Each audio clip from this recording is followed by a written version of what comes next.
Tommel opened his eyes slowly. Bright white light filled the room. His body felt heavy like stone. He tried to move his fingers. They twitched a little. That was all he could do. Blinked again.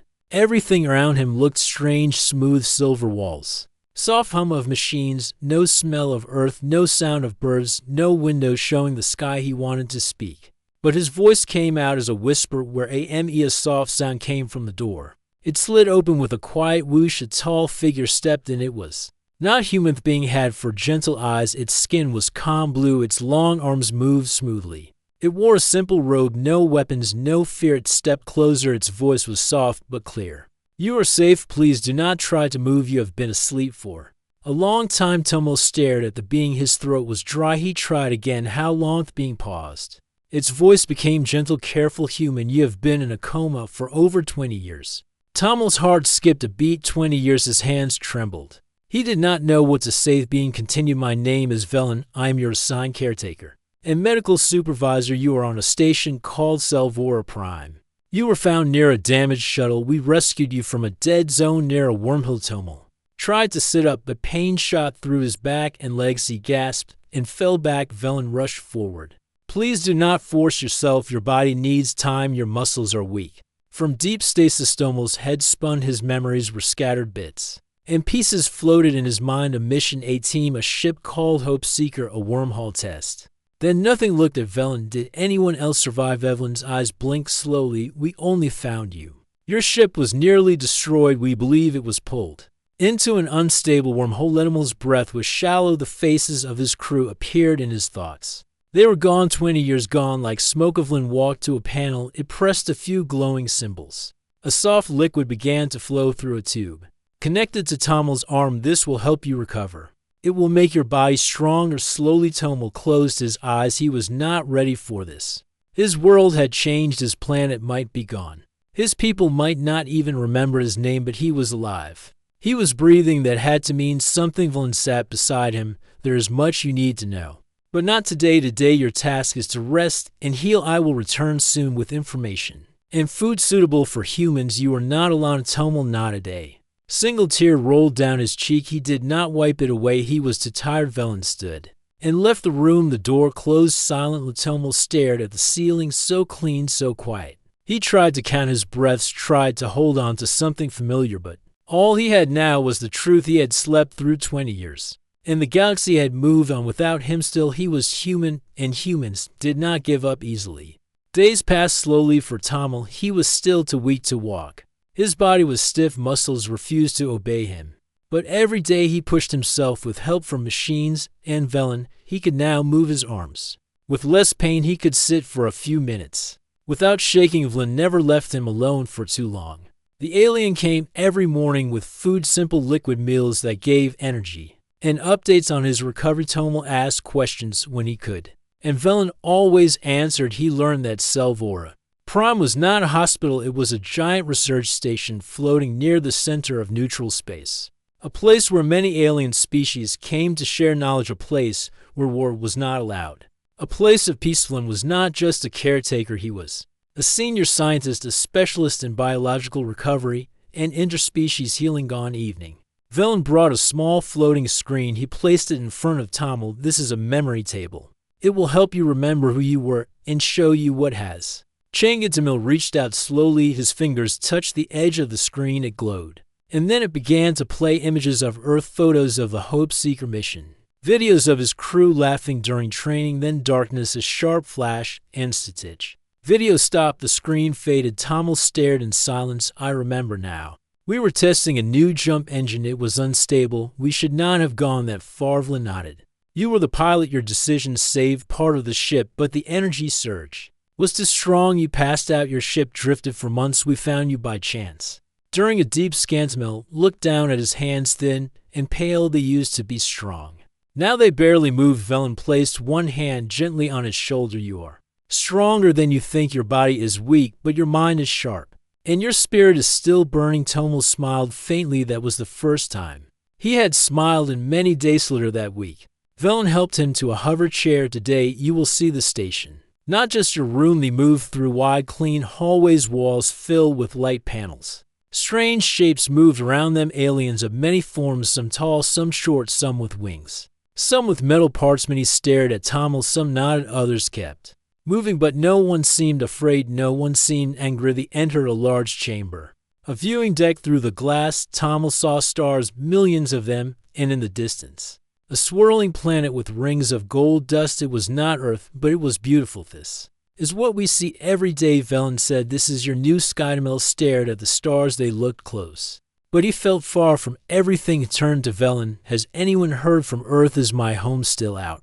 there? Velen's face became serious. He tapped a button on the chair. A screen appeared. It showed a list of signals from Earth, but the last one was old. 17 years ago. Tommel frowned. 17 years? What did it say? It was a farewell message, Velen replied. Earth said they were losing contact.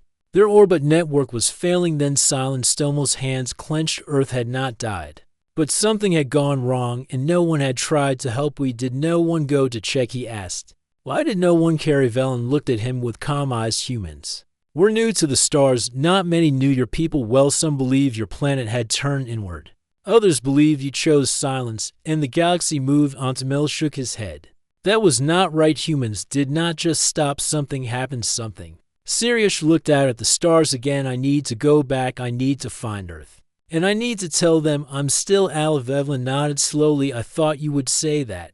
But you are not ready. You have no ship, no crew, no money, and your body still needs time. Tommel looked at his hands again, then at the stars. I will get ready. I will find a way. Even if I have to crawl to Earth, I will. Velen placed his hand on Tommel's shoulder once more.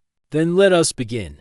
Tommel's days were now full of effort. He woke early, pushed his tired body in therapy sessions, listened to Velen's lessons on galactic history, practiced walking with support from machines. Every step hurt, but every step also gave him strength. Velen watched him closely. You are healing faster than I expected. Humans always surprised me. Tommel gave a weak smile. We are full of surprises. Own day. Tommel sat near the memory table. The screen showed the last known signal from Earth. He watched it again. A woman in uniform stood before a flickering flag. Her voice was calm, but serious. To anyone who hears this, we have lost our outer systems. Communication is breaking. Our power grids are failing. We will try to hold on. We are not giving up. End of message. Tommel stared at the screen, his eyes filled with questions. Why did no one answer this call? Why did the galaxy stay silent? Velen sat beside him. There is something you should know, but I was not sure when to tell you. Tommel turned toward him. Tell me now. Velen nodded. After the last message, the Council removed Earth from the active species list. They believed humans had withdrawn.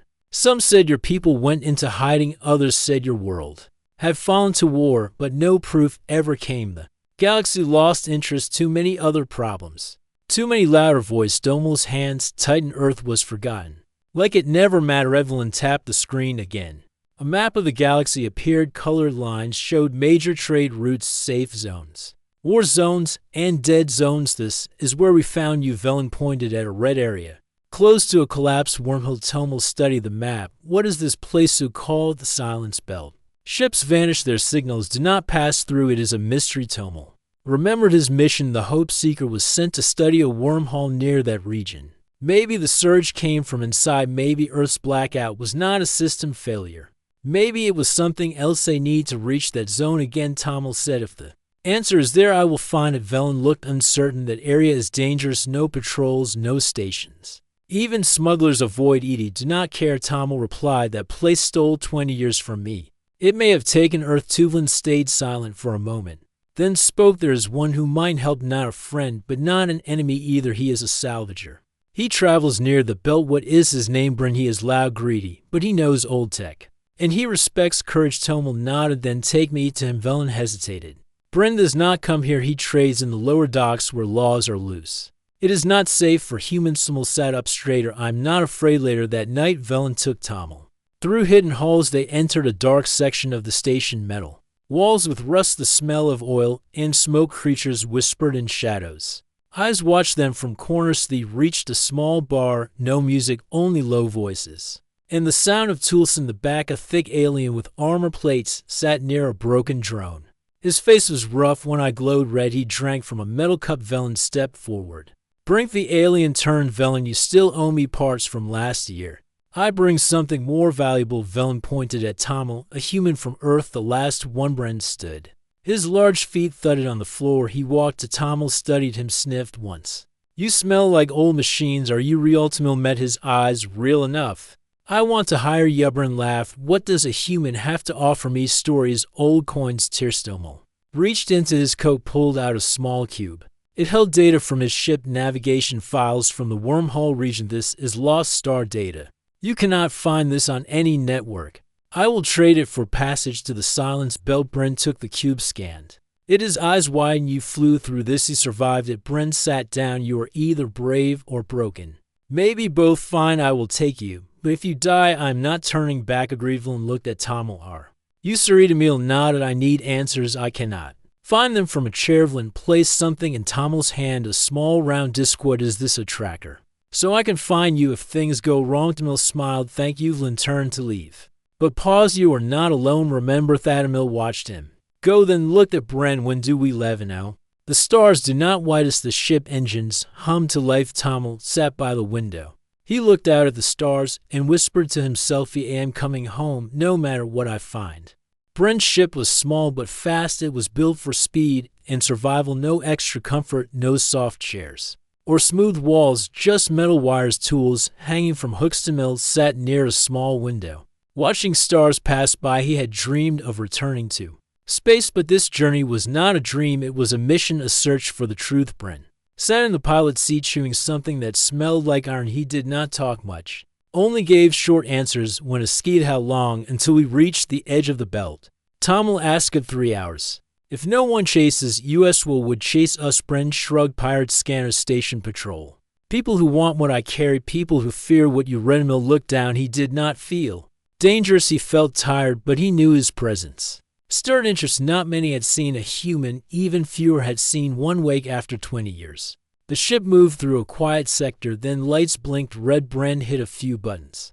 A warning appeared. Someone is tracking us, he said to ship. Small, fast. What do they want? Probably your data cube or your brain, maybe. Bothmill stood. His legs were strong or now not perfect, but steady. Can we outrun them? Bren pushed the thrusters. The ship jumped forward, but the enemy ships followed her. Lights filled the cabin. Energy pulses hit the back shield. Sparks flew from the ceiling. Tommel grabbed a rail. What can I doss it down and hope we don't burn? Bren shouted. Tommel ignored him. He moved toward the engine room, saw a power switch near the wall. An idea came to his mind. It was risky, but it might work. Shouted to Bren. Cut power for 3 seconds. I will trigger a burst. Bren growled. That will shut down half the system. Stress. Bren paused.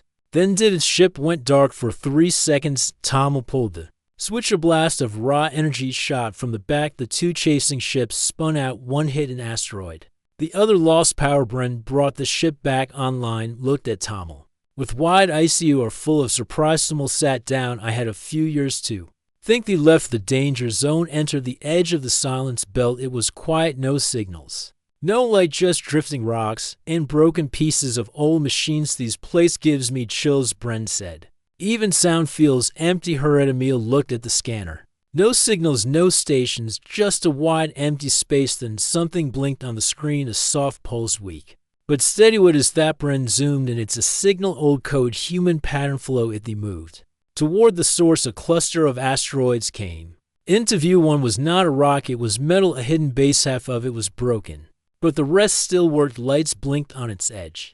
The signal came from there. They approached slowly. No defense system fired, no voice spoke. Tommel stood near the door, ready to exit. His heart beat fast. He had no weapon, no protection, only hope. The airlock opened. They stepped inside. The hallway was dark, only backup lights glowed. A voice came from a speaker. Soft, old, broken. Identified spoke. I am Tommel, pilot of Hope Seeker from Ursulines. Followed. Then footsteps came from the hallway. A woman appeared. Her clothes were worn, her eyes were sharp. Behind her stood 2 others, a man and a child. Tommel stepped forward. You are human? The woman nodded. Yes. Who are Yao? Repeated his name, told her how he survived, how he woke after 20 years, how he found her signal. Her eyes filled with tears. We thought Earth was gone.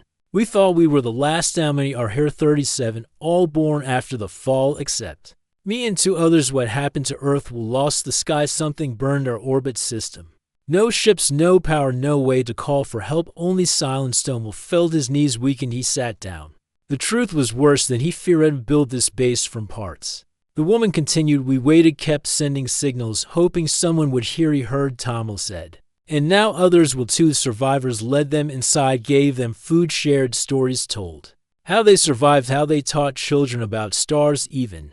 If they could not see, Thentomil looked at the children. They had never seen Earth, never touched soil, never felt wind. We must go back, he said. Earth is not dead, just waiting. The woman nodded. We are ready. Take our voice to the stars. Bren stood near the door. So what now? Do we go back to that soft-spoken alien of yours? Emil smiled. Yes, Velen will know what to do. They prepared to leave. Loaded old data pictures, records. Voices of a lost home. As the ship rose from the hidden base, Tomo looked down. He whispered to himself, you are not alone, Earth. We are coming back. Bren's ship moved quietly through the cold space. Inside the ship, the survivors from the hidden base sat close together. They had never left that asteroid before. Their eyes were wide, faces calm but alert. They watched every screen, every button, every sound. Tomo sat beside the woman who had greeted him at the base. Her name was Mira. She was once a communication officer on a science ship.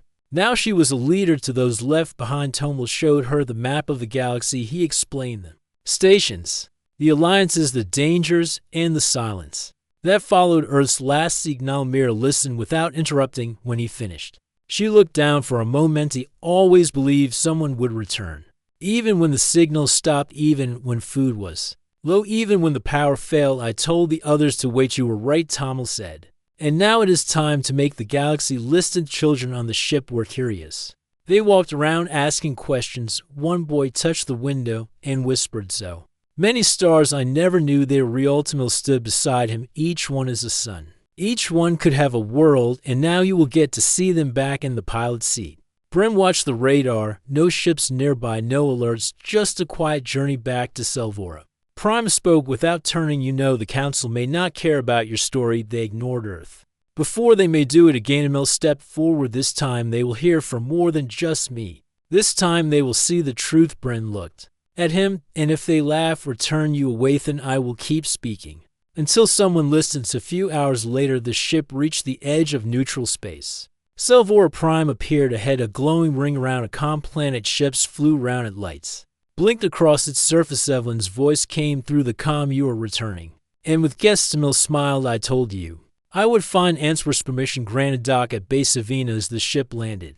Guards stood ready, not with weapons, but with scanners and medical tools. They were curious, not hostile. Evelyn waited near the door. When Tomo stepped out, Velen walked forward and placed a hand on his shoulder. You look stronger and more certain. Emil nodded. We found them, human survivors living in the dark, still holding on. Velen looked at Mira and the others. His four eyes blinked slowly. You are welcome. They were taken to a safe chamber, given food, clean clothes, and rest. Later that day, Velen and Tomo sat together in a private room. Council is meeting soon. Velen said, you can speak, but time will be short, and some members may not listen. Let me worry about that, Tomo replied. The chamber where the council met was large, a circle of tall seats. Each one held a leader from a different world. Some had wings, some had shells, some glowed softly in the light. Emil stood in the center.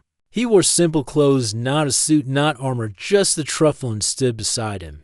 As a witness, council leaders spoke. First, state your name and reason for this meeting. Me name is Tomo, pilot of the human ship Hope Seeker. I come not just for myself, but for Earth. Many voices whispered across the chamber. The human planet, we thought it was gone. Why speak of this? No. Tomo raised a small device. It showed the last signal from Earth, and he showed images from the hidden base. The survivors, the children, the voice of Mira speaking to her people. He told them about the silence belt, about the wormhole, about the long years of waiting, and about the human spark that refused to die. Some council members looked bored, some looked curious. One stood and spoke. Why should we care? Your world went quiet. We assumed you had Valentimil. Looked at that speaker. You assumed, but you did not check. You left Earth to be forgotten. Even when our last message asked for help, another voice spoke. What do you want from us? No. Tomo paused. I want recognition. I want Earth restored to the active list. I want a mission sent to reconnect my planet, and I want your help to bring hope back to a forgotten world. A silence followed long. And heavier than one council member stood a tall being with crystal skin. I remember humans. I remember their songs, their fire, their mistakes, but also their courage. I vote yes. Others began to speak. Some still said no, but more said yes. In the end, the council leader stood. The vote is clear. Earth will be restored to the list, and a mission will be prepared. Tomo exhaled, not in joy, but in quiet relief. Lin looked at him. You have done what many thought was impossible. Not alone, Tomo said, never alone. Of that night, the humans gathered in a large chamber. They shared food with other species. Children played. Mira looked at the stars from a window. You brought us back, she said. No, Tomo replied. We brought each other back.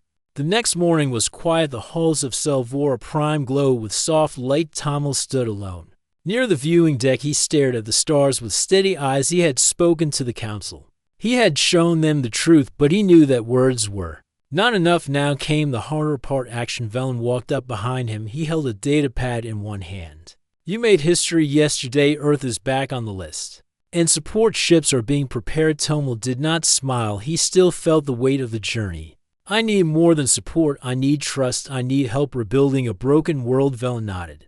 That will take time, but you have opened the door. Later that day, a group of engineers and leaders met in the council room. Tomo sat with them. Mira sat beside him. She answered questions, shared stories of the base, described how they survived in silence for years. Some of the engineers spoke.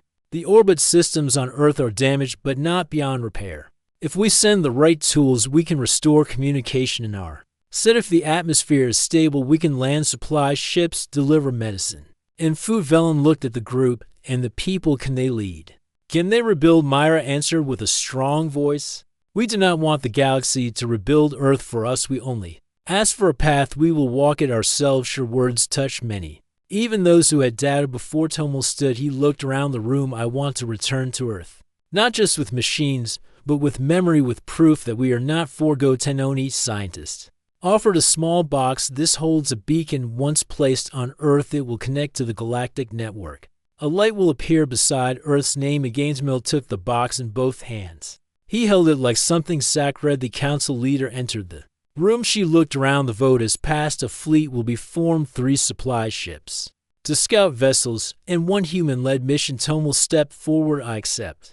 I will lead the human vessel. I will carry the beacon, and I will light it again. The room grew quiet, then filled with nods of approval. Valbrun entered at that moment. He wore his usual armor and carried a long metal tool. He grunted. So you are leading a fleet now? Not bad for someone who could not walk a few weeks ago. Mill smiled. I will need a good engineer on this mission. Bren raised an eyebrow. Are you a Skingistan? I accept, but only if you let me fly. Semenimes Delperpez began. Selvora Prime moved quickly. Ships were fueled. Maps were loaded. Cargo was prepared. Tomo and Mira stood near one of the ships. Its name was written in human letters. Second Dawn. This will be our path home. Tomo said. Myra looked at the sky. Do you think Earth is ready? Think Earth has been waiting the night before departure. Tomo sat with Velen.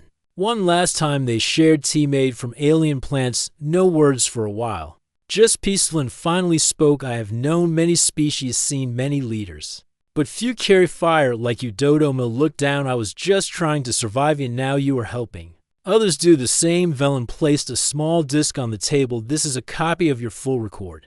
Your speech. The council vote everything. What for history. One day someone will want to know how Earth returned. Tomo took the disc. Thank you for everything. Velen stood. When you reach Earth, tell them they are not alone anymore. With day of departure came. Crowds gathered at the dock. Aliens of many shapes and colors stood to watch. Some clapped, some waved, others simply watched in silence. Tomo stood at the front of Second Dawn. Mira and Bren stood behind him. The children from the base watched from a window inside the ship. Mill pressed a button. The engines came to life. Soft light filled the bay. The ship lifted slowly, then turned toward the Starsis. They left the station. Velen's voice came through the radio. Good luck, human spark. Tomo replied. Thank you. We carry that spark home now. Fleet followed. 6 ships, all moving toward a small blue world that had once been silent. Now it would speak. Again inside the ship, Tomo placed the beacon box beside the control panel. It glowed faintly, waiting for its moment. They looked at the screen. Earth was still far, but not beyond reach. We're coming home, he whispered to Anne. This time we bring the stars with us. The fleet moved through space like a quiet stream of hope. Stars glowed around them. Each ship carried tools, food, medical kits, and something more promising inside the human-led ship. Second Dawn. Tommel sat at the front console, the beacon rested beside him. Its soft blue light blinked slowly. Mira sat at the table behind him. She checked supply lists. Bren lay on the floor under a panel, fixing a loose wire. How much longer, Mira? A skittle. Almost there, Tommel said. One more jump. Tommel looked at the map. The final path would take them past the damaged satellite field, the same orbit line that had once burned out. He remembered Velen's words, Earth was never dead, only disconnected. And stood up. We're ready, engines are steady, cargo is tight. Good, Tommel said, because I want Earth to see us at our best. Be prepared for reentry. The ship slowed near Earth's moon, then moved toward the old orbit ring. Satellites floated like broken bones. Some still blinked weak lights, others drifted without power. There it is, Tommel pointed. Earth came into view, still blue, still full of clouds. An ocean. Smira pressed her hand to the window. It looks the same, Tommel whispered, but it feels different. They moved into lower orbit. Other ships in the fleet followed. They began sending soft signals, just a greeting, no strong codes, no commands. They waited for a long minute. Nothing came within a voice. That this is Earth Command. Identifiable smiled. This is Second Dawn. We are human. We bring aid, and we bring lightslance again. Then the voice returned. Tommel, is that really? Yao laughed. Yes, I'm home. Ears filled the ship. Mira hugged one of the children. Bren hit the wall with his fist in joy. They did not forget, Mira said. They were just waiting till the fleet moved into a stable orbit. They sent repair teams to the satellites one by one. The old machines blinked awake. Tommel held the beacon. He walked to the center of the ship. The floor opened to reveal a platform. He placed the beacon on top, pressed the button. A bright line shot up into space. It spread through the satellites, then echoed across the galaxy. Earth's name lit up again on the galactic network. Flynn received the signal on Selvora Prime. He smiled. Others did too. Messages started flowing in from old friends of Earth, from curious scientists, from traders, from explorers inside Earth's command center. Officers cried, engineers clapped, families stood together, watching the Skytomel was invited to land. Second Dawn moved gently through the clouds as it reached the ground. People gathered to welcome them, not with parades, not with music, but with open arms. Tommel stepped onto Earth's soil. His boots touched the ground he had not felt in 20 years. Mira stepped behind him, tears in her eyes. Children from the asteroid base ran forward, touching the grass, laughing, asking questions. Earth had changed, towers had fallen, new towns had risen, but the people were still human, still full of fire and strength. The small boy came to Tommel. Are you the one who brought the stars back? Tommel knelt down. No, we all did together. The mission was not over. Work began at once. Satellites were restored, power systems repaired, new communication lines opened. Within weeks, Earth was speaking to the stars again. Ships came and went. Supplies were shared, stories exchanged, but more than anything, Earth remembered who it was. Not a forgotten world, not a silent planet,